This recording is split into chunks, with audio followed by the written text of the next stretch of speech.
ओम शांति। मस्तक पर सारा ध्यान एकाग्र करें।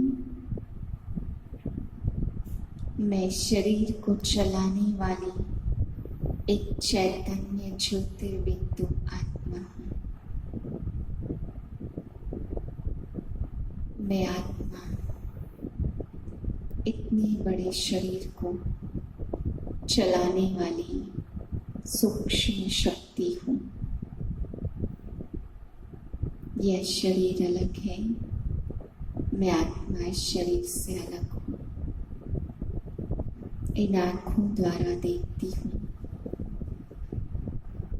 कानों द्वारा सुनती हूँ। मैं आत्मा दिव्य ज्योतिर्बिंदु हूँ।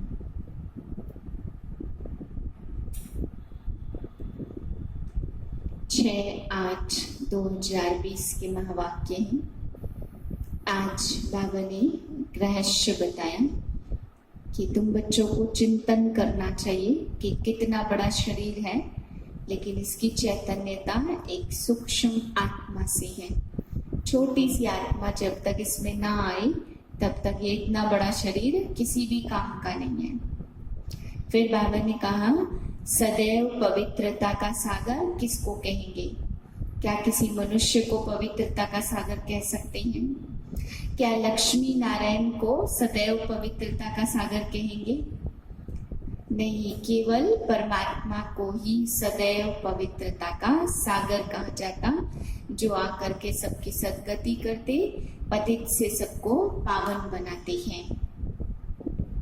मीठे बच्चे, सवेरे सवेरे उठ यही चिंतन करो कि मैं इतनी छोटी सी आत्मा कितने बड़े शरीर को चला रही हूँ।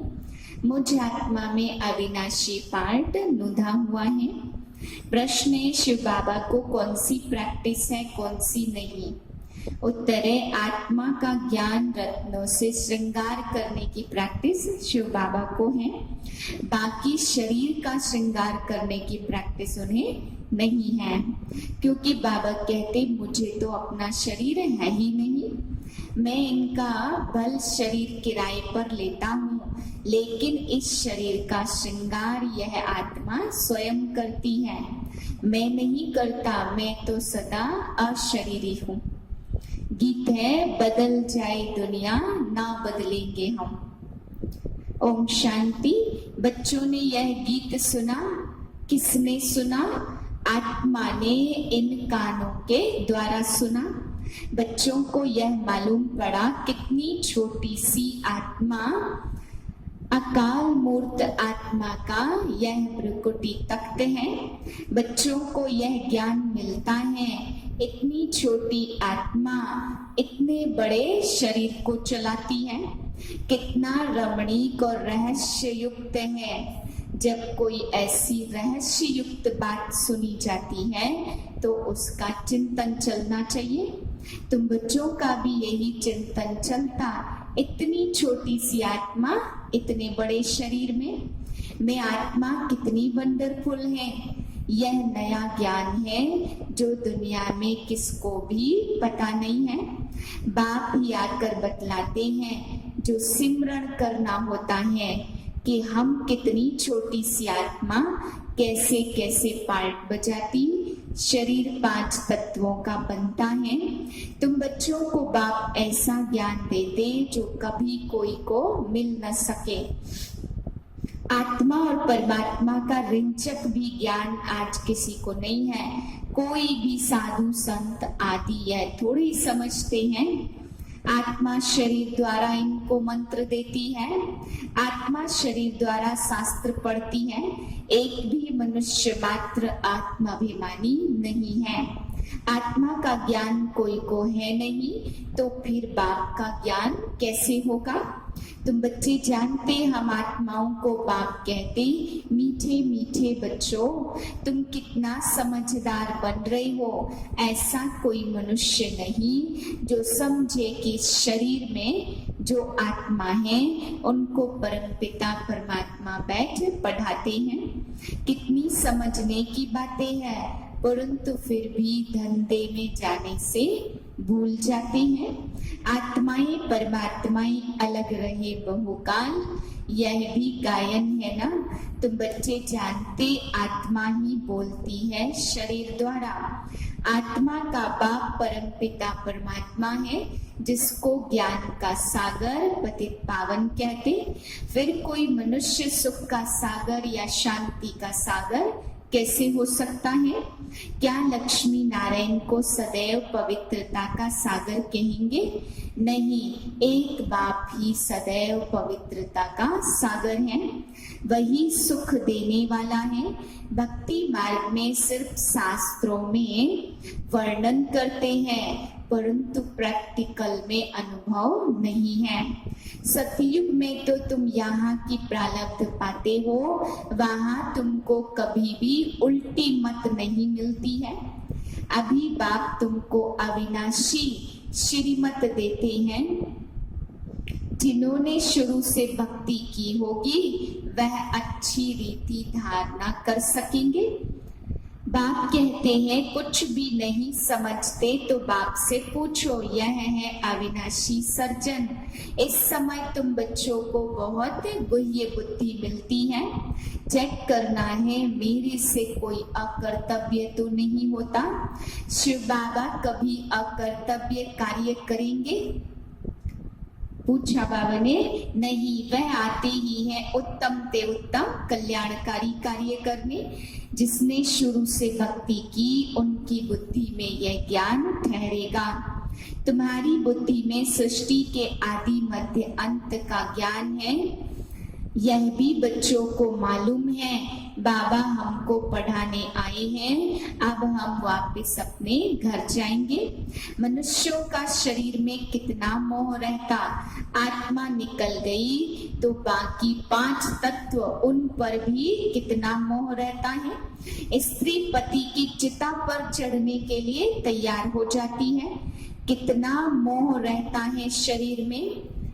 अभी तुम समझते हो। नष्टो मोहा होना है सारी पुरानी दुनिया से। यह शरीर तो खत्म होना है, तो उनसे मोह निकल जाना चाहिए। परंतु बहुतों का मोह रहता है, ब्राह्मण को खिलाते, याद करते फलाने का श्राद्ध है। मोहजीत राजा की कहानी भी है ना, तो यह कथाएं बहुत बनाई है। स्वयं में मोहजीत राजाएं थे, यथा राजा रानी तथा प्रजा ऐसे हैं। इनको तो अविनाशी ज्ञान रत्नों से बच्चों को श्रृंगारने की प्रैक्टिस है। यह स्थूल श्रृंगार कर न सके। बाबा के सम्मुख आते हो तो पहले यह याद करना है, हम ईश्वर बाप के सम्मुख आते हैं। शिव बाबा तो निराकार हैं, उनके सम्मुख हम कैसे जाएं? तो उस बाप को याद कर फिर इस बाप के सम्मुख आना है। तुम जानते हो वह इसमें बैठा हुआ है। यह शरीर तो पतित है। शिव बाबा की याद में न रहे कोई काम करते हो तो पाप लग जाता है। हम शिव बाबा के पास जाते, फिर दूसरे जन्म में दूसरे संबंधी होंगे, वहां देवताओं की गोद में जाएंगे। यह ईश्वरी गोद एक ही बार मिलती है। मुख से कहते बाबा हम आपके हो चुके। बहुत हैं जिन्होंने कभी देखा भी नहीं है, बाहर में रहते हैं, लिखते हैं शिव बाबा हम आपकी गोद के बच्चे बन गए, बुद्धि में ज्ञान है। आत्मा कहती है हम शिव बाबा के बन चुके। इनके पहले हम पतित की गोद में थे, भविष्य में पवित्र देवता की गोद में जाएंगे।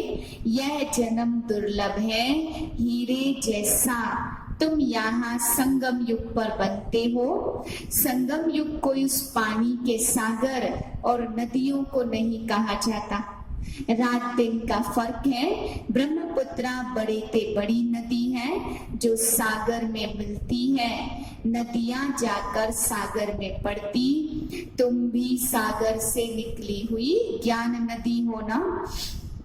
सागर के बच्चे फिर सागर में जाकर मिलते हैं। आत्मा जो खारी बन गई है, बाप आकर के उनको मीठा बनाते। 5 विकारों रूपी छीछी नमकीन तुमसे निकल जाती है, तो तुम तमो प्रधान से सतो प्रधान बन जाते हो। बाबा कहते, बच्चे तुम कौड़ियों के पीछे क्यों हैरान होते? कौड़ियां जास्ती थोड़ी चाहिए। गरीब झट समझ जाते, साहूकार तो समझते अभी हमारे लिए यही स्वर्ग है। तुम जानते जो भी मनुष्य मात्र हैं, सबका इस समय कौड़ी जैसा जन्म है। हम भी ऐसे थे, अभी बाबा हमको क्या बनाते? एम ऑब्जेक्ट है ना, तो हम नर से नारायण बनते हैं। भारत अभी कौड़ी जैसा कंगाल बन गया है। भारतवासी खुद थोड़े समझते हैं, यहाँ तुम कितने साधारण अबलाएं हो। कोई बड़ा आदमी होगा तो उनको यहाँ बैठने की दिल नहीं होगी। जहाँ बड़े बड़े आदमी सन्यासी शुरू गुरु आदि लोग होंगे, वहां की बड़ी बड़ी सभाओं में बड़े आदमी जाते। बाप भी कहते, मैं गरीब निवाज हूँ, क्योंकि भगवान गरीबों की रक्षा करते हैं। अभी तुम जानते हम कितने साहूकार थे, अब फिर बनते हैं। बाबा लिखते, बच्चे तुम पद्मा पद्मपति बनते हो। वहां पर मारा मारी नहीं होती है। यहाँ तो देखो पैसे के पीछे कितना मारा मारी करते, रिश्वत कितनी मिलती। पैसे तो मनुष्य को चाहिए ना। तुम बच्चे जानते हो बाबा हमारा खजाना भरपूर कर देते। आधा कल्प के लिए जितना चाहिए उतना धन ले लो, परंतु पुरुषार्थ पूरा करो, गफलत नहीं करो। कहा जाता है ना, फॉलो फादर। बाप की श्रीमत मिलती है। बड़ा भारी इम्तिहान है, नर से नारायण, नारी से लक्ष्मी। इसमें जरा भी गफलत नहीं करनी चाहिए। बाप श्रीमत देते हैं तो उस पर चलना है, क्योंकि यही श्रीमत तुमको श्रेष्ठ बनाती है। कायदे कानून का उल्लंघन नहीं करना है। अपना रोज का खाता रखो, कमाई की या नुकसान किया, बाप को कितना याद किया, कितने को रास्ता बताया। अंधों की लाठी तुम हो ना, तुमको ज्ञान का तीसरा नेत्र मिलता है। अच्छा, मीठे मीठे सिकिलधे बच्चों प्रति माता पिता बाप दादा का याद प्यार, गुड मॉर्निंग। रूहानी बाप की रूहानी बच्चों को नमस्ते। हम रूहानी बच्चों की रूहानी बाप को नमस्ते। धारणा के लिए मुख्य सार है, जैसे बाप मीठा है ऐसे मीठा बन सबको सुख देना है। कोई भी अकर्तव्य कार्य नहीं करना है, उत्तम से उत्तम कल्याण का ही कार्य करना है। दूसरी पॉइंट है, कौड़ियों के पिछाड़ी हैरान नहीं होना है। पुरुषार्थ कर अपनी जीवन हीरे जैसी बनानी है, गफलत नहीं करनी है। वरदान है, चैलेंज और प्रैक्टिकल की समानता द्वारा स्वयं को पापों से सेफ रखने वाले विश्व सेवाधारी भव। आप बच्चे जो चैलेंज करते हो, उस चैलेंज और प्रैक्टिकल जीवन में समानता हो, नहीं तो पुण्य आत्मा के बजाय बोझ वाली आत्मा बन जाएंगे। इस पाप और पुण्य की गति को जानकर स्वयं को सेफ रखो, क्योंकि संकल्प में भी किसी भी विकार की कमजोरी, व्यर्थ बोल, व्यर्थ भावना, घृणा व ईर्ष्या की भावना पाप के खाते को बढ़ाती है। इसलिए पुण्य आत्मा भाव के वरदान द्वारा स्वयं को सेफ रख विश्व सेवाधारी बनो। संगठित रूप में एक मत, एक रस स्थिति का अनुभव कराओ। स्लोगन है, पवित्रता की क्षमा चारों ओर जलाओ तो बाप को सहज देख सकेंगे। ओम शांति।